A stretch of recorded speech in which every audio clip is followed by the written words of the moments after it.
a city by city.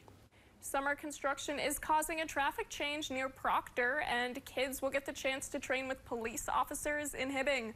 All that and more as we take you around the Northland city by city.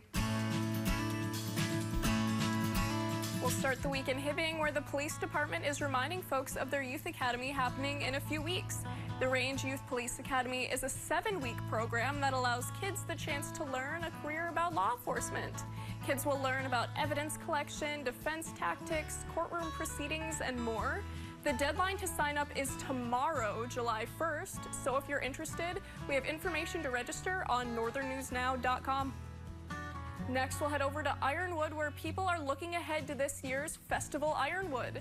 That is slated for July 16th through the 19th this year. The festival will be returning to the grounds of the old depot, where guests can enjoy annual sales, live music, arts and crafts fairs, the annual car show, and more. As always, there will be free live entertainment under the big top. We will have the full schedule to this year's events linked online.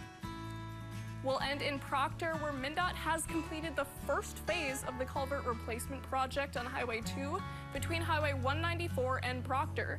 That portion of Highway 2 is now reopened to traffic. Starting on July 7th, the second phase will start, closing Highway 2 in 2 separate spots.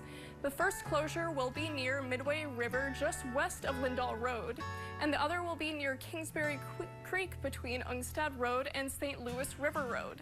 A detour will be posted to take 2nd Avenue north to Midway Road, and local traffic will have to find alternate routes.